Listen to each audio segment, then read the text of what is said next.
Euzubillahimineşşeytanirracim. Bismillahirrahmanirrahim.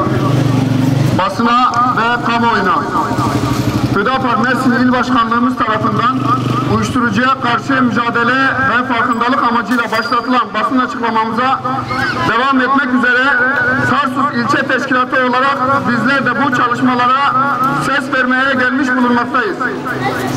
Malumunuz olacağı üzere genelde madde bağımlılığı, özelde de uyuşturucu maddesi ülke gündemini çokça işgal etmektedir.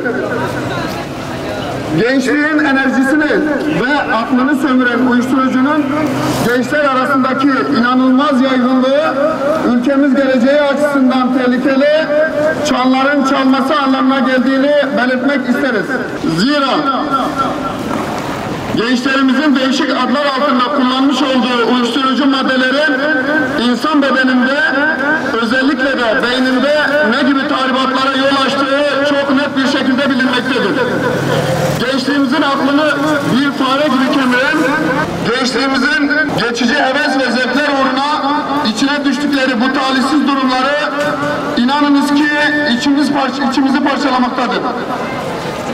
Uyuşturucu pençesine düşmüş gençlerimizin haberlere yansıyan hallerini, sokaklarda kıvrandıkları görüntülerini görmek yüreğimizi dağlamaktadır.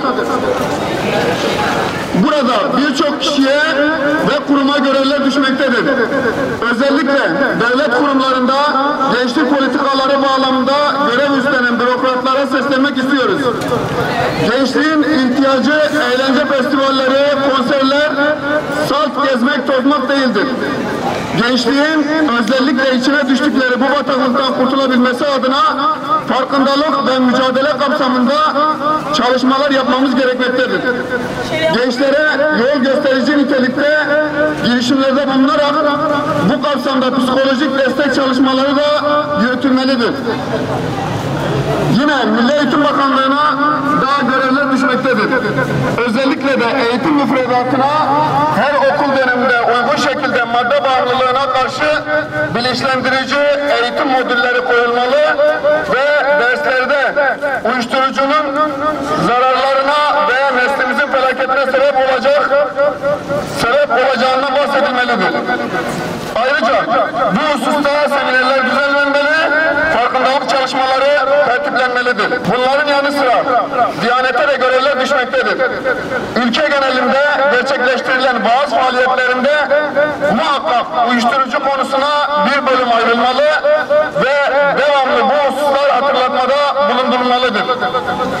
Yine imamlara uyuşturucuya karşı mücadele kapsamında bilinçlendirici çalışmalar yapılarak madde bağımlısı gençlerle karşılaştıkları durumlarda faydalı olma adına neler yapılabileceği hususunda yol gösterilmelidir. En önemli görevler de ailelere düşmektedir. Zira çocuklarımızın çekirdekten eğitim aldığı, davranışları, şekilleri öğrenildiği ve terbiye edildiği ilk yerler yuvalarımızdır. Bu anlamda çocuklarımızı eğitebileceğimiz en önemli kurum aslında ailelerdir. Bu vesileyle anne ve babalara seslenmek istiyoruz. Değerli anne ve babalar, çocuklarımızı ilgisiz bırakmayalım. Dertlerini dinleyelim. Onlara karşı ilgisizliğimiz onları kendilerine ilgi gösteren kişilere yönetmektedir. Bu gerçeği asla aklımızdan çıkarmamalı. Çocuğumuza ilgi gösteren kişilerin pek de iyi niyetli olmayacaklarını, emellerine de pek hayırlı olmayacağını iyi kavramalıyız.